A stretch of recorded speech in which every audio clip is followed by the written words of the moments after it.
Pública, y público significa que es de todas, de todos. Parece una obviedad, pero estamos en tiempo que hay que defender las obviedades y vamos a hablar hoy de la enseñanza como acto político. Y es también un momento de defender esta obviedad de que la escuela es un espacio de construcción de lo público, y la universidad es un espacio de construimos colectivamente. Agradecemos muchísimo la presencia de este curso panel y la iniciativa de la didáctica que pone a dialogar la enseñanza que damos dentro de la universidad con la producción de investigaciones, las experiencias que se llevan a cabo en las escuelas y el diálogo con la comunidad. Saben que estamos en un tiempo en que es necesario que la sociedad sepa a qué se dedican las escuelas, a qué se dedican las universidades y que defendamos el sentido de nuestra tarea. Así que me parece que este es un espacio muy valioso y agradecemos mucho la presencia para acompañarnos, tanto aquí presencialmente como de manera virtual. Muchas gracias.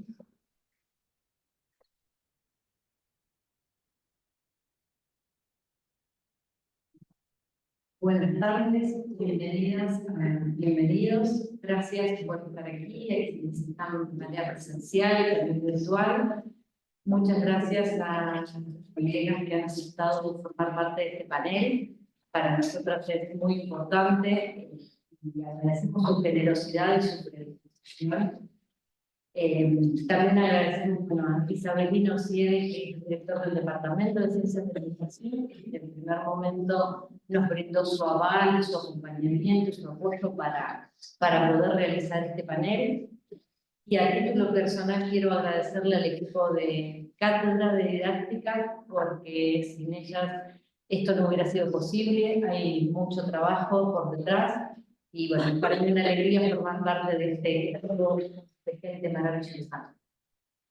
Brevemente quería mencionar que cuando comenzamos en febrero a pensar en este panel, pensamos, como otros años, en armar un panel que nos permitiera articular contenidos que trabajamos en didáctica con experiencias de enseñanza concretas, que nos permitieran ver de primera fuente, a viva voz, qué se entiende por la enseñanza como una práctica ética y política, preocupada por la formación de un sujeto crítico, que se preocupa diariamente por la construcción de una sociedad más justa, pluralista y democrática para todos. También es muy importante para nosotras poder contar con este espacio y con este tiempo en el que nos hemos dado para reflexionar sobre qué es la enseñanza, qué es la docencia, qué tipo de docente queremos ser. Así que con estas intenciones agradecemos nuevamente a los panelistas y les cedo la palabra a mis colegas y luego a los protagonistas de esta tarde. Muchas gracias.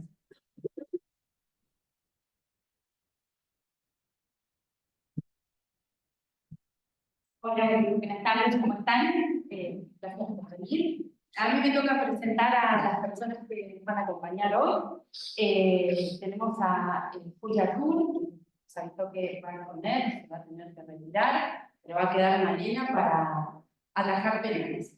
Julia es docente, licenciada y profesora en antropología,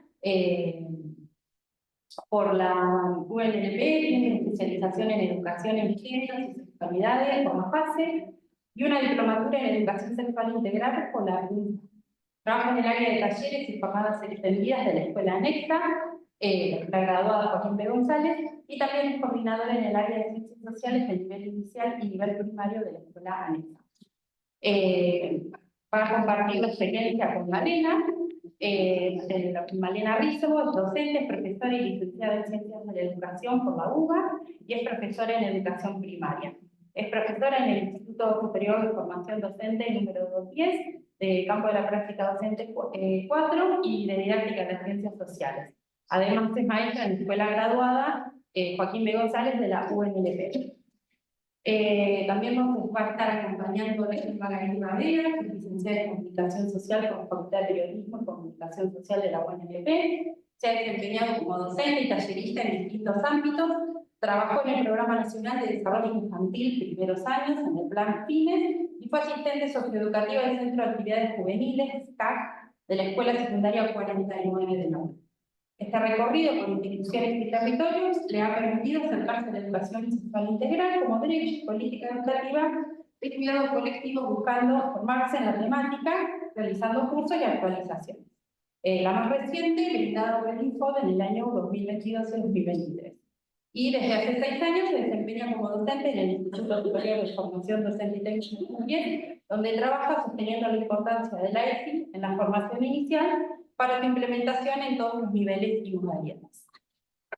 Y bueno, tenemos a los compañeros del liceo, a Eric Antonio Simonelli, que es profesor de filosofía de la UNLP, dicta clases de filosofía y de lógica en el Liceo Víctor Mercante de la UNLP y en distintas escuelas de la provincia de Buenos Aires. Participa del equipo de investigación, la argumentación como práctica epistémica en el contexto educativo, aproximaciones teóricas y aplicaciones prácticas de la fase UNLP. Y Agustina Horna, que es profesora de filosofía por la Facultad de Humanidades y Ciencias de la Educación de la Universidad Nacional de La Plata, ejerce como docente en el Colegio Liceo Víctor Mercante de la UNLP, en filosofía para 6º año y como preceptora para 2º año. A su vez es docente de filosofía en diversas escuelas secundarias de la provincia de Buenos Aires, de la región de La Plata, también en ciclo superior para 5º año. Ha participado de proyectos de investigación y extensión, también ha continuado su formación con especializaciones de posgrado, específicamente en el área de pedagogía y extensión que actualmente está en el curso. Bueno, muchas gracias por venir. Bueno, muchas gracias. Gracias a la gente del Universidad por la invitación. Nos sentimos valeradito, venimos a contar una experiencia que he tenido de caso humedales con el estudio de Myanmar y de gente lo que no conoce. No sé si está la presentación diapo, bueno, esta es la presentación, la segunda. Nada llama ni defiende lo que no conoce, es un proyecto que en un principio fue pensado desde el área de ciencias naturales. Cuando yo ingresé el año pasado a la escuela, el proyecto ya estaba y se empezó a pensar con el porqué no abordarlo desde una perspectiva interdisciplinar, porque no también desde las ciencias sociales pensar el agua y el agua como derecho, que era lo que nos interesaba. Y además, pensando un poco venía a las escuelas, este es un proyecto que es de 5 años y nosotros arrancamos el año trabajando con el Estado. Y ahí vemos un poco cómo es una ley, qué son las leyes, quién las sanciona, las funciones del Estado. Entonces, empezamos después de transcurrir cantidad, una parte, después empezamos a pensar, bueno, ¿por qué no? Todo lo que venimos viendo desde este principio de año, desde el primer cuatrimestre, empezar a aplicarlo con un proyecto concreto, que fue el de humedad. Y ahí surge el agua como derecho. Bueno, más mal antes que todo trabajando con este proyecto, después vamos a contar más detalles. Bueno, acá es un poco el resumen que les estaba contando. Bueno, ¿qué pasaría que al mismo tiempo desde las ciencias sociales tenemos una actividad de trabajo, ¿no? Y nos empezamos a hacer una serie de preguntas, chicos, vamos a notar, qué era lo que bueno, todo esto lo pensábamos en el agua. ¿Podría pasar el agua en una ciudad fundada junto al río más ancho del mundo? ¿Agua marún o de plata?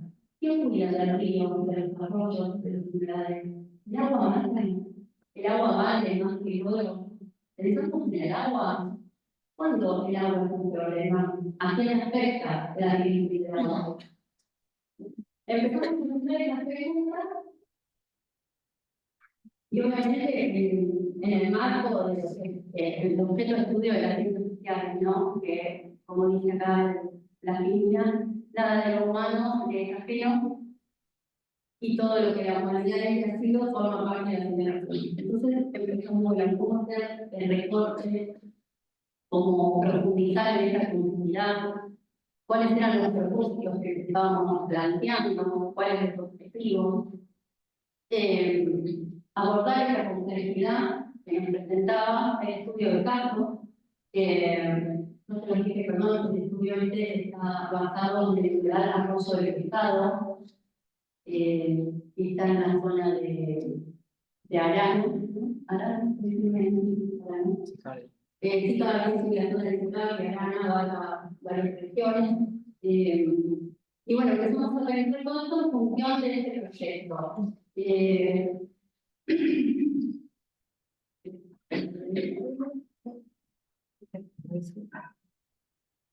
Bien, empezamos a hacer la segunda didáctica y obviamente teníamos que hacer el recorte que estaba contando y empezamos a pensarlo también desde el punto de vista de la geografía. Reconociendo que la organización del territorio tiene una dimensión histórica y política, y ya lo vamos a analizar por qué, que los procesos que se configuran son protagonizados por diferentes sectores de la sociedad, a través de los distintos actores sociales que dijimos en Venezuela en el proceso, que las distintas sociedades se relacionan entre sí y que cada relación sigue dependiendo del movimiento histórico. Y desde este marco conceptual, la enseñanza de la disciplina recupera un enfoque en el tratamiento de estos temas respecto a lo que es la multicausalidad, el trabajo, la multicausalidad, la multiperspectiva, el liderazgo de escalas de análisis y de conflictos de TIT. Vamos a haber trabajado con biomas diferentes sectores sociales, desde el estado provincial, el estado municipal, vecinas y vecinos que forman parte del movimiento nacionalista, vecinos y vecinas que de alguna manera han sido damnificados porque encontraron tierra para construir sus casas en zonas que no se podían vender. También ofrecieron los agentes inmobiliarios necesarios, así que bueno, veremos los conflictos de intereses que se empiezan a presentar en este primer caso. Y obviamente la propuesta se centra en los problemas territoriales del mundo actual. Yo fui pasando y fueron pasando y fueron hablando. Bien. De acá surge el tema del problema del agua como derecho humano. La humanidad se puede quedar sin agua para vivir. Es verdad que hay lugares donde la gente ya no tiene agua potable. Todas estas preguntas, además, a medida que íbamos leyendo y estudiando, chicos, íbamos investigando, íbamos indagando, íbamos buscando material. En conjunto con ciencias naturales, ¿no? Porque también ahí se empezaba a ver. Sí, dale. No, nosotros veníamos trabajando durante hace muchos años el agua en ciencias naturales. Entonces veíamos la potabilización del agua, o sea, desde ese lugar. Entonces había como una vacancia a lo largo de los años que tiene que ver con esto, con decir, bueno, es una mercancía, es un derecho, ¿dónde aparece el problema del agua como derecho humano? Y desde esa cuestión es que surge esto de intentar, es el aporte desde las ciencias sociales para un abordaje interdisciplinario. Entonces, y como contaba Julia, con todo el insumo que ya teníamos desde el Estado, desde las leyes, de cómo organizar y todo, digamos, era como, bueno, ¿cómo llegamos a este estudio de caso? Esas son las preguntas que aparecen, así empezamos a problematizar y que empiezan a aparecer con los pibes, las pibas. Entonces, pero piénsenlo, esto como, a la hora de pensarlo, era como, bueno, son horas de naturales, son horas de sociales, uno dice, bueno, pero por ejemplo en mi caso yo era la profe del área de ciencias, de ambas, entonces era, bueno, ¿dónde está esta permeabilidad? ¿Cómo pensar, cómo enriquecer, ¿sí? Esto sin decir, bueno, desde esta disciplina lo vemos desde este lado, desde este otro, como si fueran cajitas, ¿no?, separadas, sino pensar cómo podemos estar para enriquecer desde esta mirada y pensar en este trabajo en conjunto. Entonces piensen que esta es toda la parte que estamos contando. Es desde el abordaje de ciencias sociales, pero piénsenlo como un proyecto interdisciplinar que al mismo tiempo en naturales seguían trabajando el agua, la potabilización, o sea, el agua dulce, desalinización, distintas cuestiones que íbamos viendo que eran necesarias, ¿sí?, para que enriquecían también este abordaje desde la ciencia. Eso se dice. No, igual, podés seguir vos. No, y algo que era interesante también, que nos parecía que tenía que estar, es que este proyecto tenía que incentivar la participación de los chicos y las chicas En algún tema que se sintieran también involucrados, convocados, que sea significativo para ellos. Sí, querés, pasamos al siguiente. Bueno, acá tenemos los propósitos que nos planteamos para este proyecto. Bueno, con un estudio complejo del mundo social para las y los estudiantes, de que naturalicen, ¿no?, la mirada a través de la pregunta, la indagación, la administración, esto de incentivar a la participación activa y pertinente, como ejercicio cotidiano de la ciudadanía, presentar diversas situaciones de enseñanza que nos invita además a indagar, ¿no?, a un poco investigar y analizar a partir de diferentes fuentes de información, posibilitar múltiples oportunidades para los estudiantes para que, bueno, interpreten también críticamente estas fuentes que nosotros empezamos a brindar, promover el vínculo de los chicos y las chicas con el agua, y no solamente desde una cuestión de acercarse a las diferentes fuentes de información, sino también de qué les sucedía a ellos cuando escuchaban el agua. Nosotros pasábamos música, sonidos del agua, y bueno, y ver cómo los interpretaba también desde lo sensible, con la escucha, con la mirada. Cuando fuimos al humedal, hicimos una visita, una salida al humedal, en el 2022 fue en abril, mayo, y el año pasado fue en septiembre por cuestiones de clima, hizo mucho frío y no pudimos salir, así que lo corrimos más atrás del proyecto y fuimos en septiembre. Bueno, y profundizar por medio de esta propuesta directa el conocimiento del arroyo del pescado para analizar una problemática actual y posibilitar la toma de decisiones para su protección. El arroyo del pescado es el único curso de la provincia de Buenos Aires que no está contaminado y es un humedal. Por ahí, yo digo que un humedal, una de las características principales que tienen los humedales es el agua. El agua es fundamental para que se declare un territorio geográfico como humedal. Sí, pasamos a la otra. ¿Querés seguir vos? Como quieras. Sí. Tomamos la decisión fue porque queríamos trabajar qué recorte hacíamos y por qué humedales, y pensamos, bueno, en qué recorte pensar para pensar el agua, el problema del agua como derecho humano, que se relacionen con el agua, porque el título no era solo pensar esto que quedaba bonito, sino pensar cómo defender el agua, ¿no? Hay un montón, a veces hemos hecho, digo, un montón de secuencias o de trabajo que tenía que ver cómo encerremos la canilla, pensemos esto, pero de verdad pensábamos, bueno, si no somos conscientes y no cambiamos nuestra relación con el agua, ¿cómo cómo defender algo que uno de verdad no conoce? Por eso esto de empezar a pensar cómo relacionarnos. Por eso las primeras actividades tenían que ver con las sensaciones, con escuchar, con oír, con sentir, con ver distintas imágenes, el agua fluyendo, imágenes de ríos, de mar, de humedales y demás. ¿Qué quiere decir estas imágenes? Por eso pensamos, bueno, esto que el agua no se vende, ¿cómo no se vende?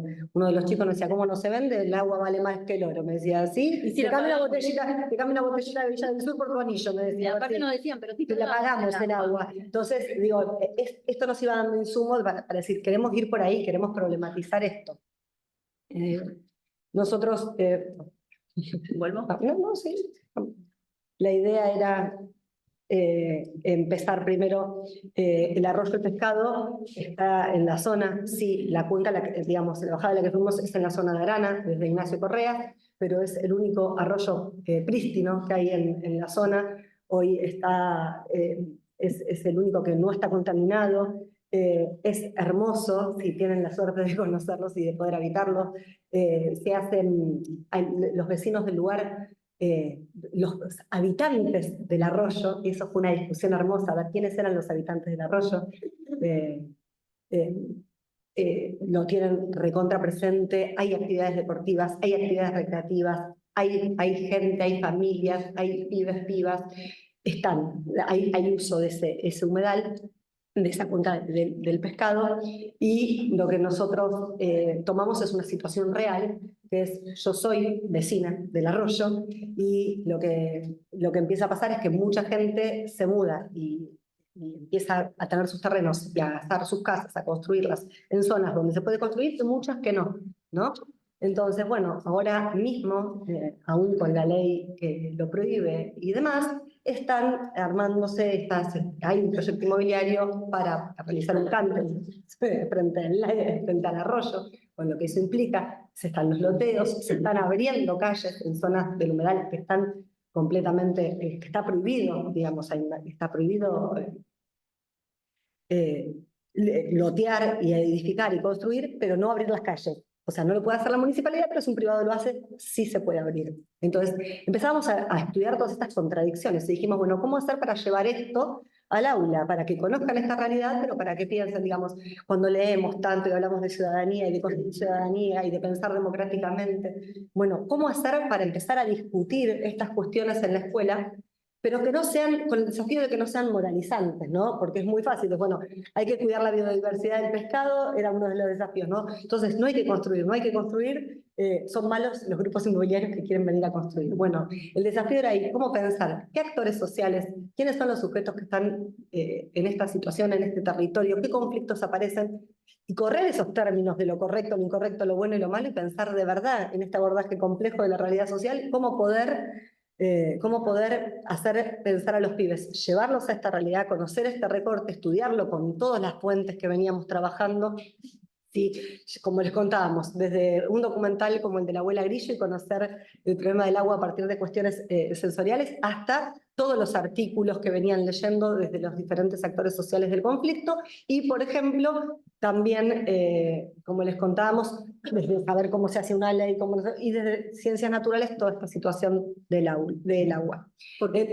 Perdón, no, porque por ahí no hay una ley de humedales y justamente lo que se estaba en el trabajo, lo que se plantea es, bueno, cómo defender este espacio cuando todavía no hay una ley, la ley vuelve a foca cero cada rato y intervienen además un montón de actores sociales en lo que es la constitución de lo que puede llegar a ser esa ley en el caso de que salga. Y en el caso del pescado, lo que teníamos es una ley provincial, 12.000 y algo, que no me acuerdo en este momento, que lo declara paisaje protegido, pero no es reserva.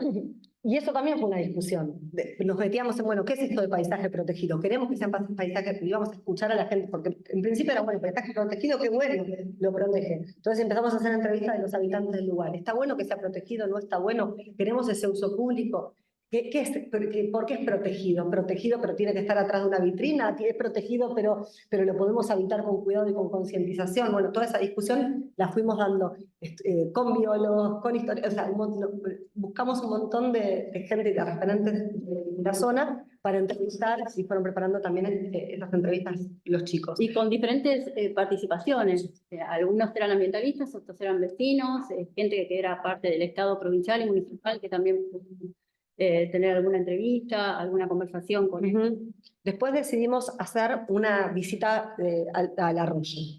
Nosotros trabajamos con un diario de campo y fueron pasando por los distintos arroyos hasta llegar al pescado, fuimos registrando, fuimos observando las diferencias, las similitudes a medida que íbamos avanzando. Pasamos por el Maldonado, pasamos por el Garibaldi y terminamos en Arana. Sí. Ahí trabajamos con distintas postas, el registro de sonidos y olores del humedal. Después en la segunda posta trabajamos con las imágenes. Ellos observaban, registraron, hicieron en diario de campo, fueron registrando todo lo que veían, las texturas, identificaron de las partes del suelo. Recuerden que es un proyecto interdisciplinar con naturales, entonces en el número 3 también tomamos muestras tanto de suelo como de agua, para ver cómo era ese suelo, cómo era esta zona del humedal, qué era esto, que el suelo era como una esponja, cómo era. Lo que se ven son los chiques desde atrás. El muestreo del suelo y el muestreo del agua. Después hicimos con toda esta gente que estuvimos viendo, y estos actores sociales, hicimos al revés. En una jornada que era el arroyo a la escuela.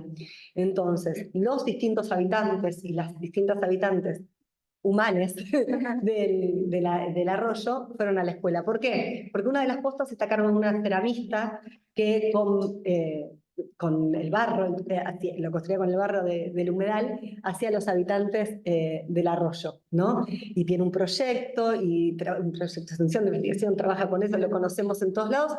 No se había hecho a ella. Estaban toda la biodiversidad de los habitantes del arroyo, pero ella no estaba. Entonces, bueno, con los chicos y las chicas trajo agua, y construyeron una de las... Mana vino y fue uno de los momentos en los que ella todo lo que tenía que ver con los habitantes del arroyo los construyeron, los investigaron, analizaron, después trajeron, armaron otros habitantes, armaron un juego que tenía que ver con un juego no competitivo, sino de distintas escalas, no sé si te alcanza a ver en las fotos, de distintas escalas. O sea, por un lado tenía, a ver si ven, no sé si lo alcanzan a ver, es una imagen gigante del humedal, y por un lado estaban los habitantes, y por el otro Es un plano. ¿Les alcanza a ver el plano? Es un plano y tiene imágenes. Claro, sí. Y el juego lo construyeron la Asamblea en Defensa del Humedal para poder trabajar con algunas escuelas y conocer esta situación.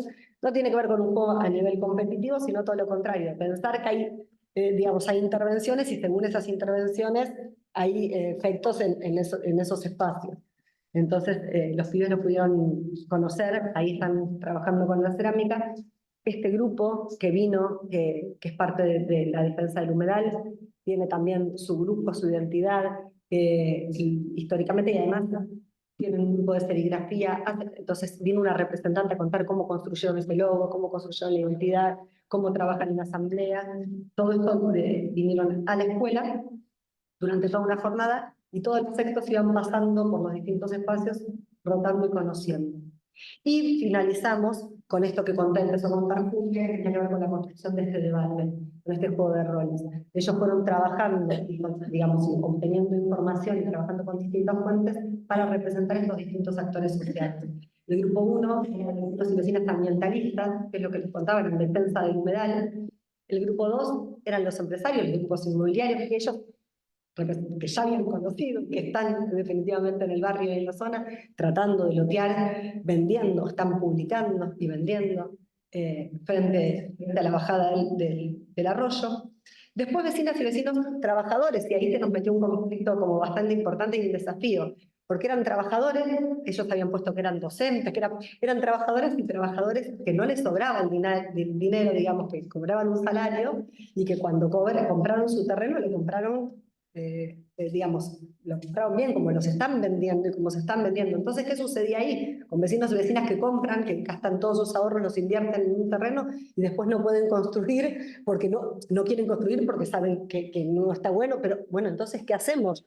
¿Qué pasa con esos derechos? Con el derecho a la vivienda, con el derecho a... Se empezaban a jugar un montón de cuestiones que fue complejo, y entre lo complejo, digamos, y lo complejo nos abrió como un desafío, pero en lugar de achicarnos dijimos, bueno, vamos a ver qué sale, y realmente, nada, es el momento en el que uno dice cuánto hay que aprender de los pibes y de las pibas, cuánto hay que escuchar, porque cuando uno ofrece situaciones de enseñanza para que ellos estudien, para que ellos lean, para que ellos conozcan diferentes fuentes de información, ellos después producen, piensan, construyen ciudadanía, ejercen derechos y se ponen en estos lugares donde trabajaban en grupo y defendían estas posiciones, pero no defendiéndolas y argumentando. De verdad, era bueno...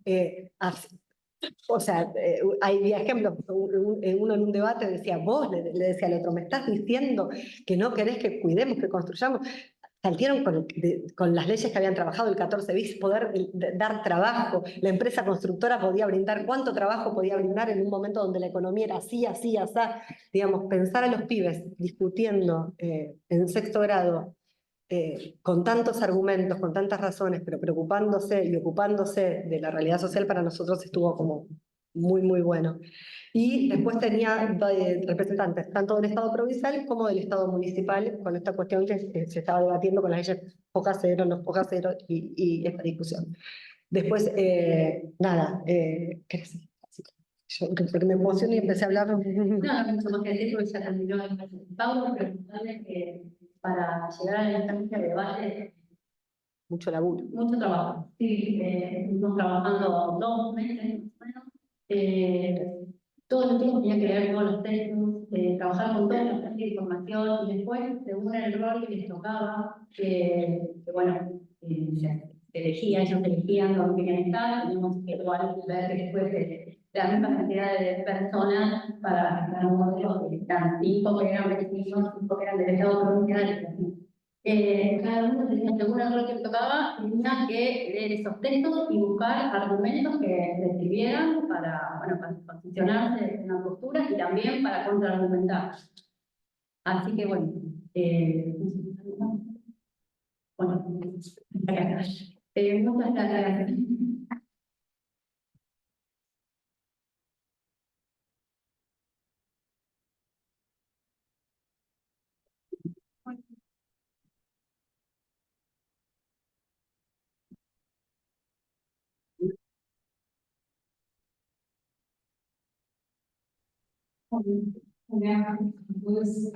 tardes, gracias por la invitación. Todo el equipo a la cátedra. Nosotros en realidad somos representantes de un equipo más grande de docentes porque vamos a contar una experiencia que llevamos a cabo en el Liceo Víctor Mercante en 6º año. Y éramos un grupo de 6 docentes, ¿no? Nosotros dos, Inés Aprea, que está dentro del público, Laura Yamet, Alejandro Sepúlveda y Daniela Batela. Y lo que hicimos, en realidad es una experiencia que ya habíamos hecho en el año 2019. Organizamos un debate electoral en año electoral en el 2019 y el año pasado en el 2023 con todo 6º año del Liceo Víctor Mercante, ¿no? En el nivel secundario, a diferencia de la experiencia que comentaban recién las compañeras. Bueno, un poco la idea de organizar el debate electoral surgió, bueno, conversando entre nosotros, digamos. Bueno, nosotros con Tano somos de filosofía, pero en realidad es un grupo interdisciplinario, Inés de historia, otra compañera de sociología, bueno, Ale de filosofía también, y Daniela del área de economía. Y la idea surgió porque notábamos que los jóvenes tenían conocimiento de los candidatos, sí, pero no tanto de las propuestas, ¿no? De los distintos frentes electorales, ¿sí? Quizás vamos a hablar más de la experiencia del año pasado, 2023, pero repito, la hicimos también en el año 2019. Y creo que en algunas cosas la mejoramos. Ahora después por ahí, bueno, el Tano va a comentar un poquito más de eso. Y la idea entonces era hacer que los pibes hagan una investigación y un debate sobre las plataformas electorales de los partidos políticos, buscando eso, que conozcan las propuestas, ¿sí? Estamos hablando de estudiantes obviamente en edad de votar, ¿no? Y además favorecer la formación de ellos como sujetos políticos críticos y autónomos, ¿no? La experiencia la hicimos en 4 espacios curriculares, en el área de filosofía, en la materia gestión pública, en el liceo del 6º año hay 3 orientaciones, ¿no? Los estudiantes están divididos en comisiones en 3 orientaciones: naturales, sociales y gestión. Y estas 3 áreas curriculares, filosofía no porque es una materia troncal que comparten todos los sextos, era, bueno, gestión pública, la materia, que era del área de gestión, el taller de ciencia y sociedad del área de naturales, y el taller de ciencia y política del área de sociales. Lo hicimos con todo el nivel, el 6º año, alrededor de 120, 140 estudiantes más o menos. Y lo organizamos junto, bueno, todos los docentes que acabo de mencionar, 6 docentes de esos espacios, de esas materias. Lo que hicieron, pasa si quieres a la próxima, hicimos el año pasado, a diferencia del año 2019, que los temas del debate lo elijan los pibes, ¿no? Entonces, en cada uno de esos espacios se fueron, bueno, discutiendo, ¿no? Porque tardaron en algunos casos en decir cuáles eran los temas, y se definió debatir sobre los siguientes temas. en el área de gestión sobre inflación, el rol del Banco Central y el sistema monetario, política impositiva en general, impuestos, ¿no? En el área de naturales, el tema de la vivienda, hábitat y planificación urbana, legalización de la marihuana, adicciones y narcotráfico, ambiente, salud, ciencia y tecnología. Y en sociales, educación y cultura, desigualdad, género, seguridad, justicia y derechos humanos. Así como están enunciados, son como lo habían propuesto, ¿no? los chicos. Y un poco la metodología, ¿sí? Que utilizamos junto con ellos, fue que se dividan en grupos, ¿sí? Por eje temático, ¿sí? Y tenían que buscar y relevar en todas las plataformas, sitios oficiales, redes sociales, etcétera, las propuestas o posiciones políticas sobre esos temas, ¿no? Entonces, tenían que ir investigando cada grupo según el tema que le había tocado, ¿sí? Supongamos educación y cultura. Entonces, bueno, cuál es la posición de, no sé, Frente de Izquierda sobre ese tema, y tenían que ir investigando los distintos temas según lo que les había tocado. A su vez, en la materia filosofía, ¿sí? El curso, uno de los cursos, no sé, el sexto que estaba a cargo mío, lo que hicieron fue estudiar y analizar, en grupos también, la historia y la trayectoria de cada partido frente electoral. También tenían que investigar, además de los temas, ¿sí? La historia de los partidos y los frentes electorales. Y este curso además se ocupó de organizar el debate, en las tareas de organización. La moderación, la lista de oradores, el registro visual y audiovisual, porque había también un área de prensa. Se encargó de todo lo que fue la organización del debate, ¿no? Un debate grande, ¿no? Estamos hablando de 120, 140 estudiantes. Y cada grupo tenía que hacer un informe escrito, ¿no? Antes del debate, enviarlo previamente a los docentes, consignando todas las fuentes consultadas y contando, bueno, qué es lo que había investigado sobre ese tema y cuál era la posición de cada frente electoral con respecto a ese tema que les había tocado. Los grupos se formaron siguiendo el orden de las listas. Lo que hicimos fue no dejar que los armen de pibis, ¿sí? Un poco también para que haya más pluralidad, que permita más enriquecimiento. ¿Por qué? Porque obviamente había, bueno, como ¿no? Todos los estudiantes, hay más afinidades con algunos o afinidades no solamente de amistad, sino políticas. Entonces queríamos, bueno, decidir que sea como lo más, nada, eso, plural, ¿no? El debate, y los conformamos de esa manera, ¿no? Los grupos. El debate estuvo estructurado en 4 bloques, duró 2 horas, más o menos.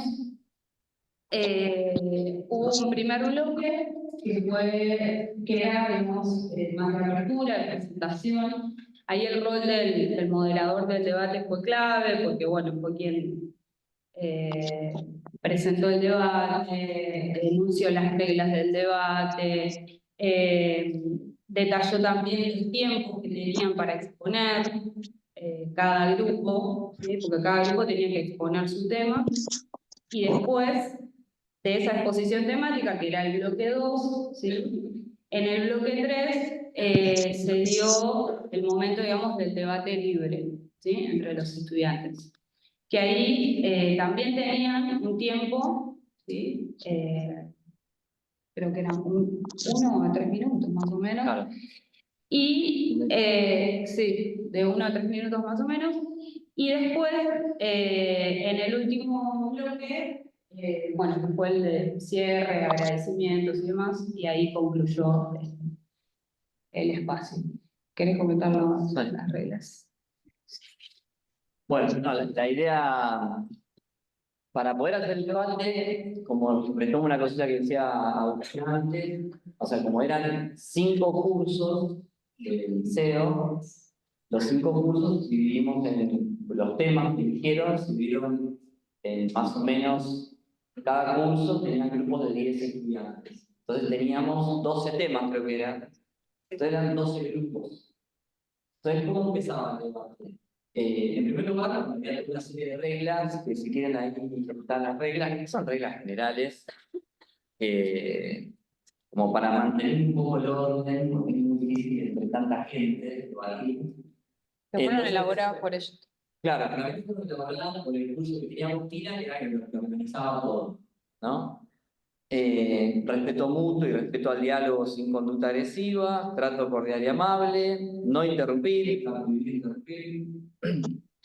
respetar a los instaladores, respetar los tiempos asignados para la exposición e intervenciones. Después van a ver ahí una foto que había un reloj gigantesco proyectado así, donde estaba el tiempo. Al final del PowerPoint hay una imagen que se ve ese no sé cómo se temporizador, no sé cómo se dice, un cronómetro. Donde se ve eso, entonces el tiempo era estricto, porque como era mucha gente, tenía que estar muy estricto con el tiempo. Después, hay que utilizar un lenguaje respetuoso, cordial y no hiriente, cosa que a veces no es nada fácil en debates políticos. Después, límite de faltas o incumplimiento de reglas, hasta 3. O sea, es una regla hasta 3, después se aplicaban al estudiante lo mismo, o sea, un tipo de penalización. Es un mecanismo un poco de atemporización para que nadie rompa las reglas, ¿no? Después no se aplicó nunca, en realidad. ¿Cómo bajar un punto en la nota? Pues esto tiene 8. O sea, era un trabajo práctico, ¿qué vamos a decir? Y después mantener el silencio en la sala durante todo el desarrollo del debate, que bueno, eso se cumplió, siempre se cumplió muy bien todo eso. Entonces el debate se desarrolla así. En el bloque 1, cada grupo tiene que llevar escrito y tiene que exponer en el lapso de 3 minutos el tema que le tocó. Por ejemplo, política internacional, que en este punto, en el 2019 estaba, en este no, exponerle a todo. ¿Por qué? Porque el primer requisito para poder debatir es saber. O sea, la investigación tenía como objetivo conocer los temas en los cuales se va a debatir. Entonces, eso tarda alrededor de que cada grupo ponga 1 hora. Una vez que está toda la puesta en común del debate, que es un montón de conocimiento para tener en 1 hora, que es un problema, se origina el debate propiamente dicho, donde se abre la lista de oradores, se levanta la mano y se empieza a debatir. Bueno, eso fue interesante las 2 veces porque se expresan todo tipo de opiniones de una cantidad importante de estudiantes que es muy heterogénea, ¿no? Y bueno, empiezan a debatir temas que en general ellos eligen temáticas muy variadas, pero bueno, lo que termina pasando es que los debates que más están debatiendo en la coyuntura política son los que más salen, ¿no?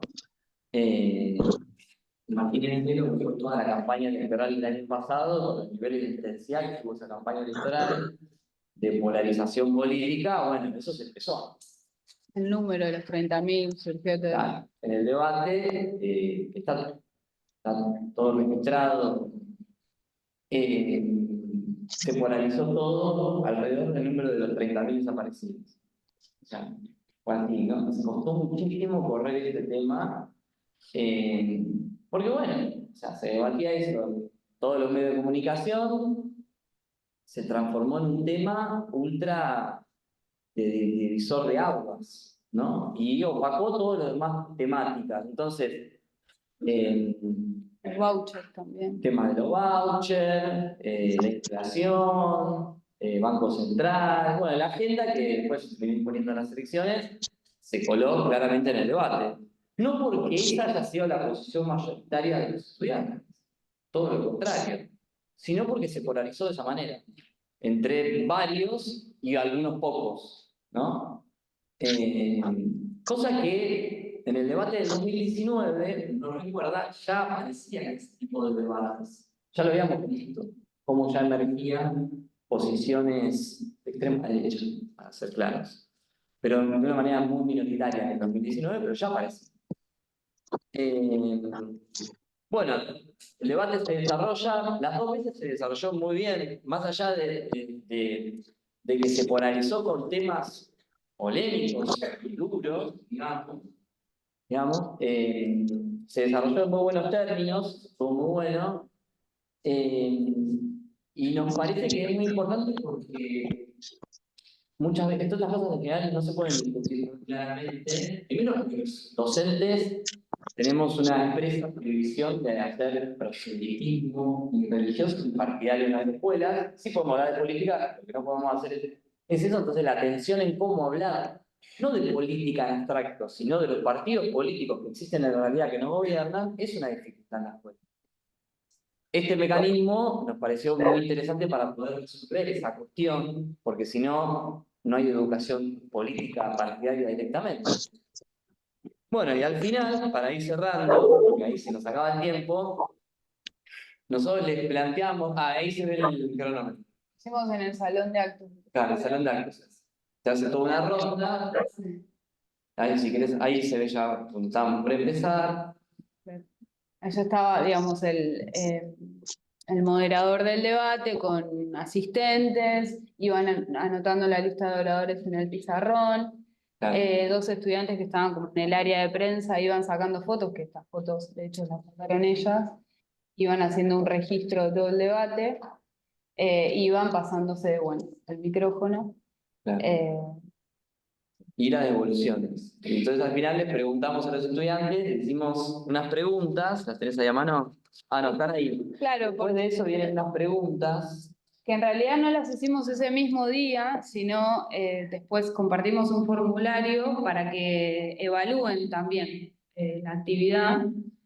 Y les preguntamos, ¿no? ¿Qué destacarías como positivo del debate? ¿Hay algo de funcionamiento? ¿Qué opinas sobre cómo se desarrolló? ¿Te sirvió para Reflexionar, conocer las propuestas e ideas de los frentes electorales. Bien. Bueno, y ahí hubo de todo también. Hicimos una selección acá de comentarios. Pero estuvo muy bueno, en líneas generales, las devoluciones, y aparecieron cosas como, por ejemplo, me parece muy buena idea generar que los estudiantes se informen acerca de la política para tomar una decisión más autónoma y segura de cara a las elecciones. Considero que lo mejor del debate fue la parte libre, donde cada uno sacó el tema que le resultaba de interés y en algunos casos se brindaron opiniones propias. También destacaban la actitud de la escuela de proponer una actividad que nos acerque al contexto político que estamos viviendo. Un comentario también muy interesante, que en el debate solo participaron los alumnos y en ningún momento intervinieron los docentes. Y eso fue así. Nosotros no intervinimos en nada, o sea, ellos organizaron absolutamente todo, se encargaron de la distribución de los tiempos, de dar la palabra, y realmente eso fue también uno de los objetivos nuestros, que tuvimos solamente el rol de coordinación general, ¿sí? Y de evaluar obviamente la actividad, porque ellos tenían que hacer un informe, tenían que investigar, tenían que relevar distinta información, digamos, de todos los temas que habían surgido, pero el debate lo encararon los pibes, digamos. Nosotros estábamos ahí, de hecho en las fotos ahí estábamos como bien atrás, los protagonistas fueron ellos y ellas. Bueno, y después también algunas críticas, ¿querés leer? Claro, después vienen algunas críticas como, bueno, esta positiva. Me llevó a investigar, sigo con las devoluciones de los estudiantes, ¿no? Me llevó a investigar sobre partidos políticos en los que previamente no había prestado mucha atención, es interesante. Y después dice otro, personalmente no me hizo reflexionar porque considero que dentro de todo sé el tema, pero es muy importante exponer las ideas para las personas que tal vez no están tan politizadas. Y después me resultó muy monotemático y algunas personas no respetaron pensamientos distintos a los de la masa. Podríamos haber hablado de temas más actuales, que son igual de preocupantes que los desaparecidos. O sea, un poco lo que comentaba, que fue un poco así que se volvió un poco monotemático con el tema de los 30.000, fue así, pero bueno, porque se peleaban entre ellos sobre eso. Y después la última, que es una sugerencia muy buena, dice, dividirían el debate en tópicos para orientarlo, porque si no todos los temas se mezclan. La lista de oradores se interrumpe mucho y no se puede seguir un hilo, además de que hay temas que no se hablan y son muy importantes. Para mí esta es la observación más interesante porque, de hecho, fue un poco, nada, las cosas no salen perfectas y después va viendo sobre la dinámica que te conviene hacer. Hemos pensado un montón de opciones para el próximo debate, sobre cómo hacerle modificaciones para que sea más dinámico, para evitar la cuestión matemática, para que se exprese más el debate, la cuestión de las propuestas. Porque es lo que no se habla bien claro, qué propone cada uno, qué va a hacer. No solamente qué dice del otro o qué piensa, qué caracteriza de la realidad, sino qué hay que hacer con tal cosa. Esa es. O sea, los pibes no son culpables de esto, ¿no? Obviamente, es un poco la sociedad con todo lo que sucede, ¿no? Y tampoco es que ellos no saben esto. En general, la mayoría, me atrevería a decir, porque no son parte de la campaña. Así que bueno, cerramos acá, en todo caso, luego volvemos a explorar.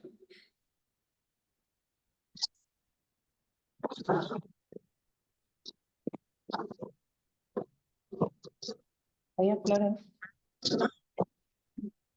Bueno,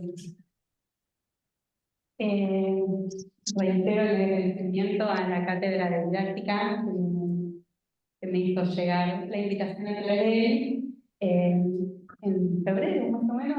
Conversamos y desde ese momento, esto fue una oportunidad para mí como para volver un poco en la historia del taller, la corta historia del taller sobre el cual les vengo a contar, que es un poco también contar la experiencia de trabajo en el Instituto 210 que tiene sede en Abasto, ¿no?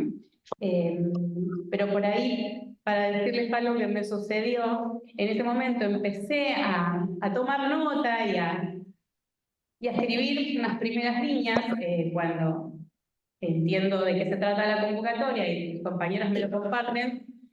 Y obviamente me pareció sumamente necesario hablar de lo político en la educación y también me di cuenta que además de la necesidad, probablemente de ahí hasta marzo, hasta mayo, donde nos estamos encontrando hoy, iban a seguir sucediendo cosas, porque ya veíamos cómo venía el panorama, que iban a reforzar esta necesidad de encontrarnos a pensar lo político en la educación. Así que a partir de ahí es que vine muchas veces y traje 3 hojitas, pero esto me dio esta posibilidad de hablar con compañeros, de seguir reflexionando, de compartir la experiencia con estudiantes que hoy por suerte pudieron también venir a compartir. El Instituto 210, para contextualizar un poco, como les decía, tiene sede acá en La Plata y en Abasto, dentro de la oferta educativa que tiene, están los profesorados de educación primaria y de educación inicial. Hace unos 6 años, si no me equivoco, el de primaria y un poquito menos el de inicial, 4.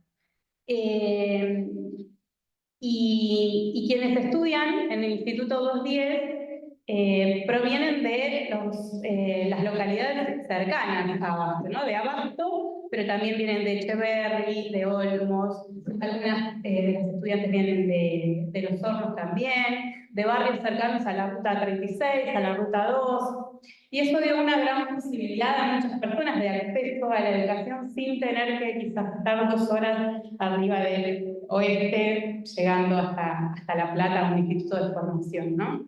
Entonces creo que también desde ahí está bueno conocer la apuesta del 210 en ese lugar al acceso a la educación de muchos. Y muchos son personas que trabajan, que tienen sus trabajos remunerados, y también hay muchas personas, en su gran mayoría mujeres, que tienen sus trabajos no remunerados en sus hogares.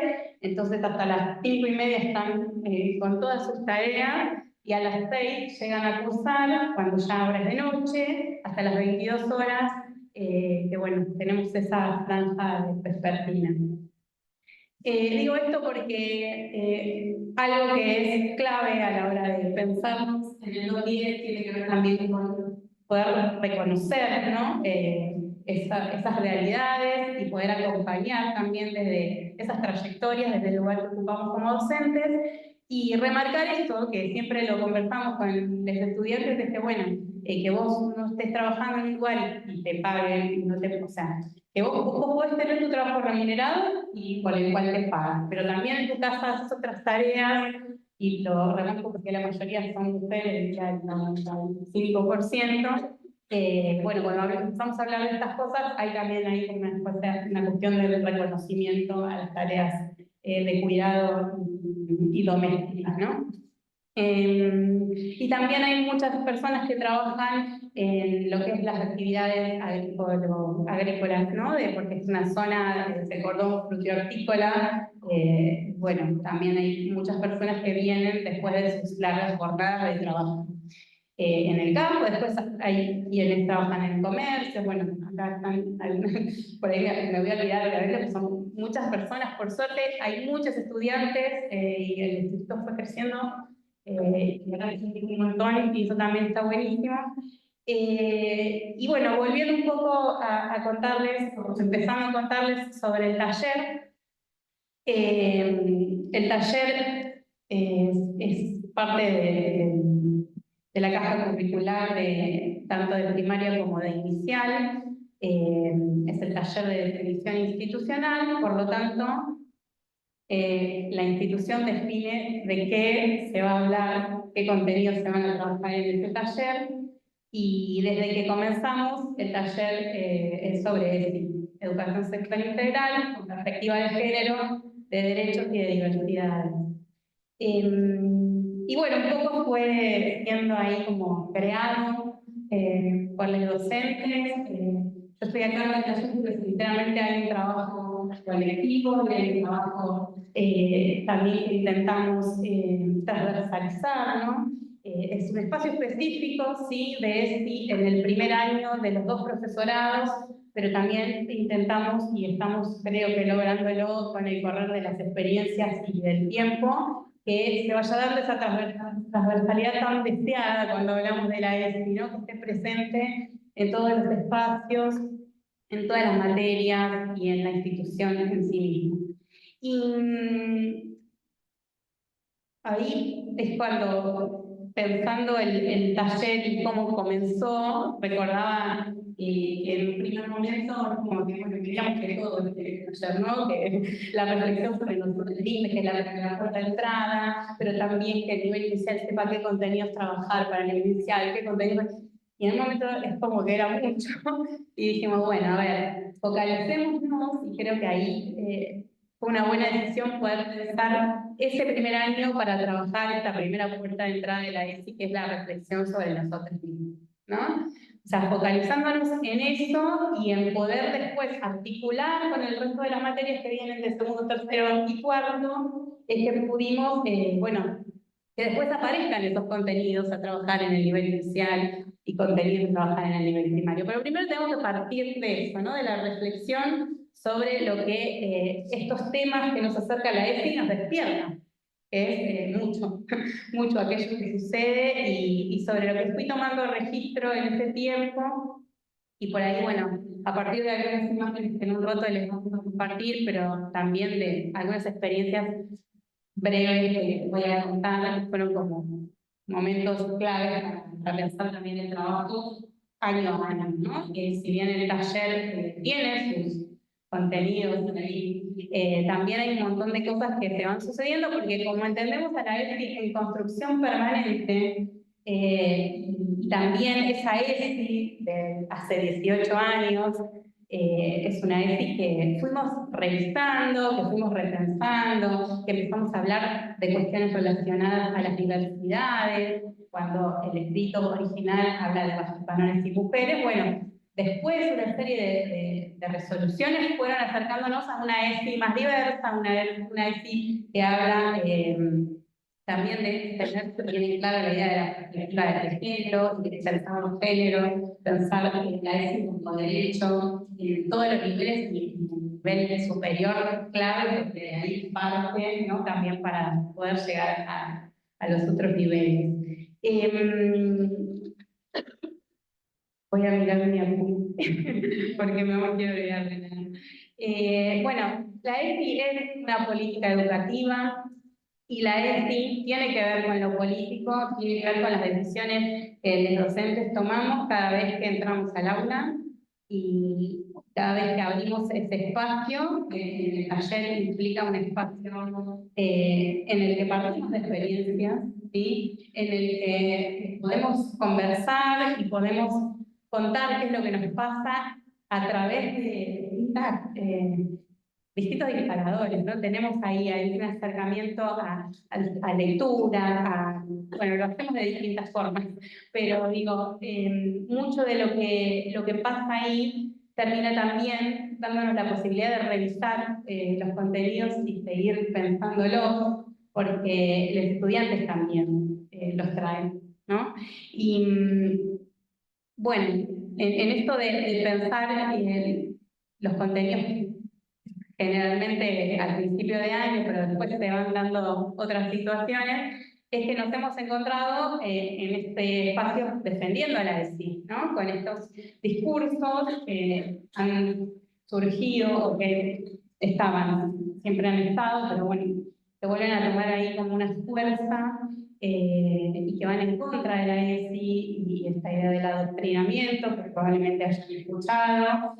Y ahí a veces iba yo con la idea de, por supuesto, trabajar estas cuestiones que emergen, ¿no? De lo cotidiano y que están en los medios, pero otras veces entraba al aula y me estaban esperando para hablar de esto, ¿no? Entonces, un día, el año pasado, entré y vino una estudiante y me dice, profe, fui a buscar a mi hija a la escuela, que encima era la escuela donde también iba mi hija, así que nos encontramos ahí, y yo había visto lo que ella me iba a contar, pero dice, no voy a decir nada, porque sabía que alguien me iba a decir algo. Dice, profe, vi un stencil, un cartel, un stencil, ¿no? En la puerta de la escuela de mi hija que decía, es corrupción de menores. Y ella me lo dijo asustada, obviamente. O sea, yo dije, buenísimo que venga con esta inquietud. ¿Cómo puede en una escuela pública de la ciudad de La Plata aparecer? Entonces, bueno, ahí hay algo que pudieron identificar, pudiendo haber hecho un trabajo previo de conocer la ley, conocer los lineamientos curriculares de la ley, conocer lo que la ley trae, y el programa ESI y todo este universo y este marco normativo, y conocer otras leyes también que acompañan a la ESI, que son un montón. Bueno, eso para mí fue algo importante porque nos dio la posibilidad de disputar esos sentidos, ¿no? De tener herramientas para poder construir nuestras ideas, y de hecho, bueno, una de las actividades que hicimos en un taller integrador interdisciplinario que se hace cada un mes los sábados allá en Abasto, y ese día dijimos, bueno, hicimos un ejercicio similar al de ustedes con los estudiantes para pensar, bueno, qué estaba pasando de cara a las elecciones, ¿no? De octubre, y fue el primer día de octubre que, bueno, una de las actividades fue tomar esos stencils e intervenirlos y decir, bueno, la ESI no es corrupción de menores. Nosotros podemos contar que es la ESI, entonces llevamos y, bueno, empezamos, ¿no? Con hojas, con papeles, con colores, y contaron qué es la ESI, y después lo compartimos. Y digo, bueno, ahí es el espacio justamente para la disputa de sentidos. El otro día, volviendo un poco a pensar esta idea de adoctrinamiento, que charlamos, porque una de de las estudiantes que empezó este año en el curso de ingreso dijo, la vez que es eso que dicen que adoctrina, pero profe, eso no tiene nada que ver con lo que vos estás diciendo. Yo no sabía todo esto, yo me imaginaba que era, les enseñó. Bueno, y empezamos ahí a ver qué les enseñan. Y empezamos a desandar esos sentidos y esos discursos que circulan en muchos medios de comunicación y que después llegan, ¿no?, a otros lados. Y ahí pudimos como desandar esa idea de adoctrinamiento, y lo había escuchado a Martín cuando lo compartíamos con él, que él decía que había como dos situaciones que se tenían que dar para que haya adoctrinamiento. O sea, un docente o una docente autoritaria y un estudiante pasivo, ¿no?, que no puede discernir, que no puede decir nada en relación a lo que le están diciendo. Entonces, ¿qué lugar también se le da desde el adoctrinamiento al docente, a la docente y a los estudiantes? Y eso lo charlamos un montón también en el taller, porque ahí es donde nos damos cuenta que lo que estamos aprendiendo, que están aprendiendo ahí, lo que estamos enseñando, tiene que ver con justamente el derecho. Y qué bueno que allá las chicas porque es cierto que... Sí, bien, vamos con el cosa. Si me queda algo, volverá por ahí. Bueno, yo elegí unas imágenes que tienen que ver con esto que les conté.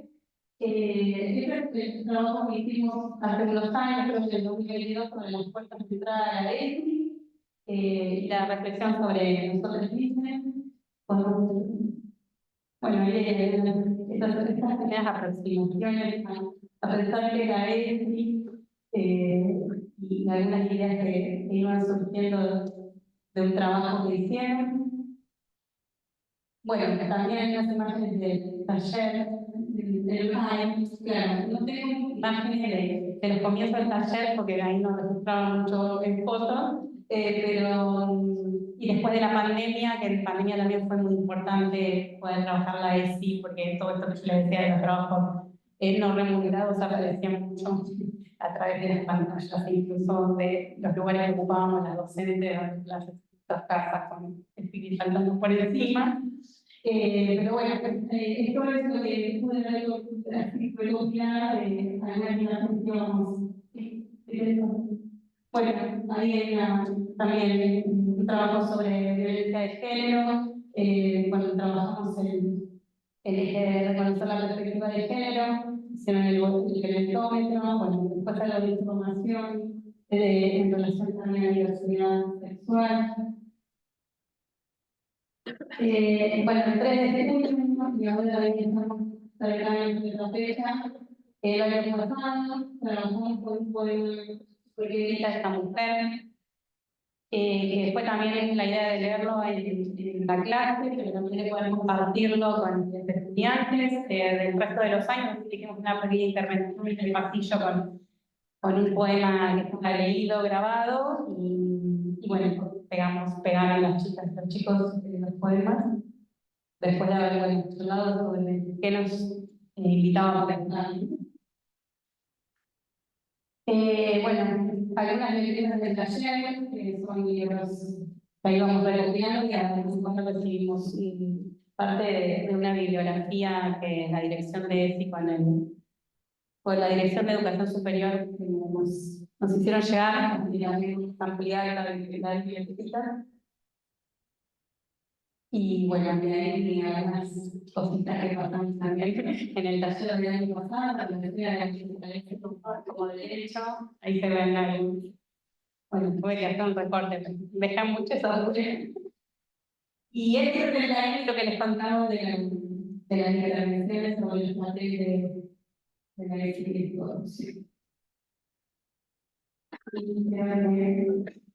Bueno, en esto último cortito, esta idea de la transversalización que les contaba el año pasado, es solo una de las experiencias de lo que pudimos transversalizar. Hicimos un taller junto con la profe de campo de la Revista 2 inicial para pensar en la construcción del rol docente desde la perspectiva de género también. Y bueno, por eso había aparecido bueno, los libritos son otras descripciones, además de poder detonar la figura no el estereotipo de la docente del periodo inicial. Bueno, y ahí, no sé,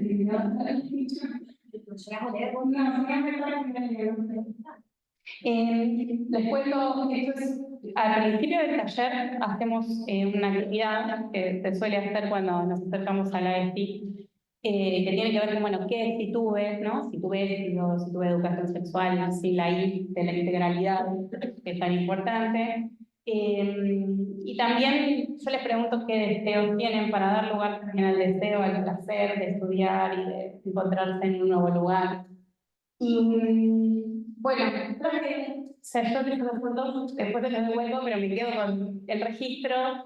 Y traje estas palabras en particular, una persona, un estudiante que comenzó hace poquito y que me parecía que condensaba bastante lo que el resto había escrito también ese día. Sí. Bueno, vale. Dale,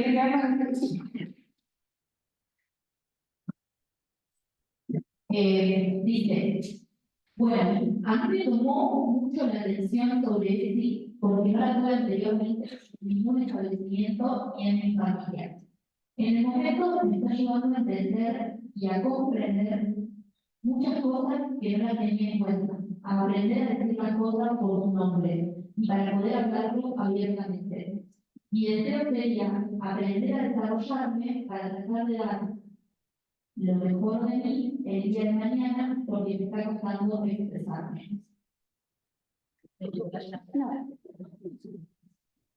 Bueno, era cortito y era solo es una de las tantas voces que aparecen todos los miércoles, todos los jueves en el taller, pero quería compartirlo porque tiene que ver con esto último que quiero decir y ya, que esto de la invitación a pensar lo político en la educación me llevó a pensar también el momento histórico en el que estamos viviendo y volví siempre a Freire un poquito porque siempre tiene algo para decirme en las nuevas lecturas y lo leí ayer, por eso de ayer después de mucho tiempo, la historia como tiempo de posibilidad. Él habla de la historia como tiempo de posibilidad y de poder problematizarla y dejarnos afectar. Y creo que ahí está lo político de nuestras cabezas, ¿no? Dejarnos afectar y poder posicionarnos, ser claros siempre con nuestros estudiantes, y bueno, y abrir el espacio que la ESI que construimos a diario sea un lugar donde puedan justamente escribir estas cosas, aprender a expresarse, conocer sobre todo lo que la ESI nos propone. Y bueno, me parece que día a día se refuerza y que como nunca la tenemos que seguir defendiendo. Ajá.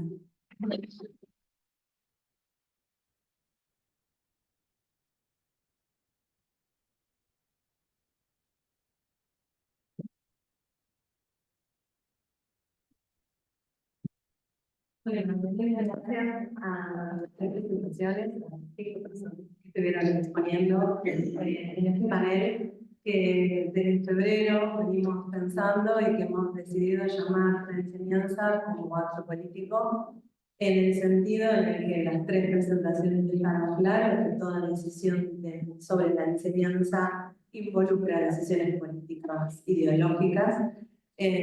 Es para nosotras un contenido central de nuestra materia, la trabajamos en todas las unidades de nuestra materia y nos parecía que era algo interesante para discutir en este contexto donde la enseñanza como acto político está en riesgo, ¿no? Esta idea de que como docentes tomamos decisiones políticas todo el tiempo. En contra de toda la idea que mencionaba recién sobre lo que dice Joan sobre el adoctrinamiento, ¿no? O sea, pensar que las prácticas educativas pueden ser o no autoritarias o no democráticas, ¿no? O sea, qué decisión tomamos en relación a qué prácticas de enseñanza construimos, es algo que nos parece interesante conversar. Y las tres presentaciones hablaron con claridad de que lo que tienen en común para mí, ¿no? Lo que escuché, es que garantizan el acceso a una información diversa, a distintas fuentes de información, para que cada estudiante tenga el derecho a elegir de dónde posicionar, cómo construir su propia voz, cómo construir una mirada crítica sobre esos contenidos que están enseñando. Así que me parece que, por lo menos yo leí eso en las tres presentaciones, tanto en la charla primaria como en el trabajo de los representantes como el trabajo de estudio superior. Dar el poder de saber es súper democrático, ¿no? Y me parece que ahí no hay adoctrinamiento. Hacemos un lugar para las preguntas, si tienen. Sofi, Perdón. sí. Mientras van formulando las preguntas, va a circular una hojita para firmar la asistencia y que podamos formular, hacerles el certificado, tanto aquí y como quienes están en el Zoom. Listo. Bien, entonces, vas a colocar una hoja porque vamos a entregar constancia de participación, entonces no es una asistencia, sino es para poder recibir una constancia de la participación en el panel. Bueno, dejamos lugar a las preguntas.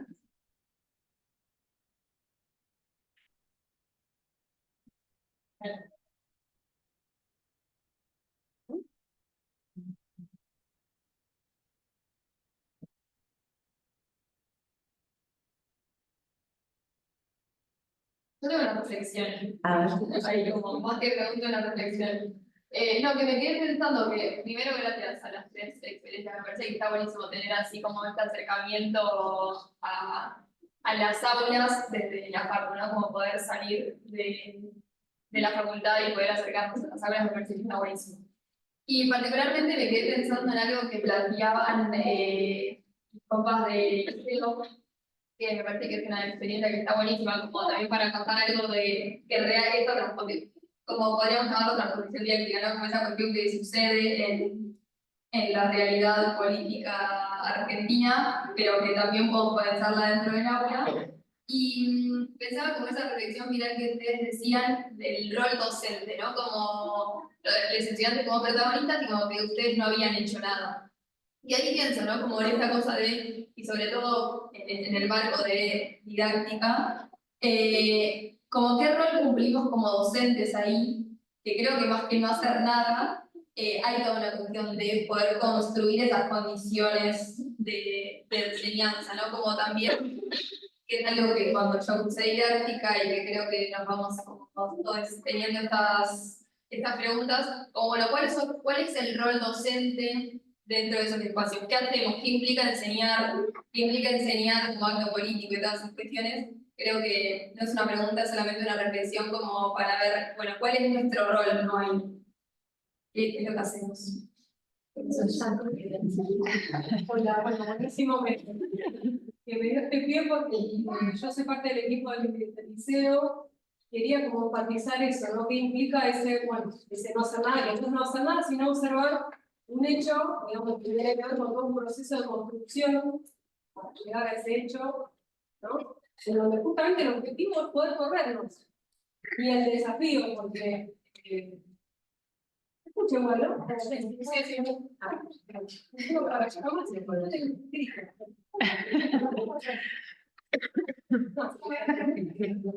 no, digo, el desafío también de correrse el lugar, de estar al frente de la clase, de ese lugar tradicional, es muy difícil también para uno mismo, una misma, hacer ese ejercicio. Y esto que decían de la experiencia del debate, cómo cambió el primero que hicimos del año pasado, llegó a esa reflexión de por medio. Bueno, nosotros no tenemos que estar coordinando, pero nosotros coordinamos el uso de la palabra, y después tuvimos esta reflexión, ¿no?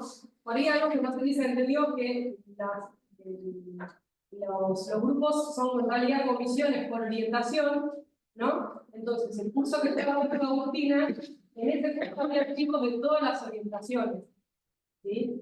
Entonces, ese curso tenía un rol distinto, lo que hicieron fue tampoco el escaso tiempo que tuvimos por ahí no quedó claro, ese grupito presentaba, tuvo como tarea trabajar sobre los frentes políticos, hicieron una presentación inicial sobre eso y después la presentación con tema. Pero digo, correrse de ese lugar, yo lo quería señalar porque es eso, ¿no? Bueno, parece que ahí descansamos. Bueno, estamos producto de todo un laburo previo, que fue digamos, el objetivo era ese, poder corrernos de ese lugar, y quedamos súper contentos con esta experiencia, con ganas de replicar de nuevo.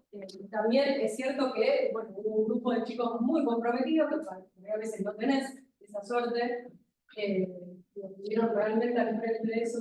Pero nada, quería justo subrayar eso mismo, ¿no? El desafío de correrse de ese lugar del centro del derecho educativo, que no se da prácticamente, sino que hicimos un camino ahí para llegar a eso.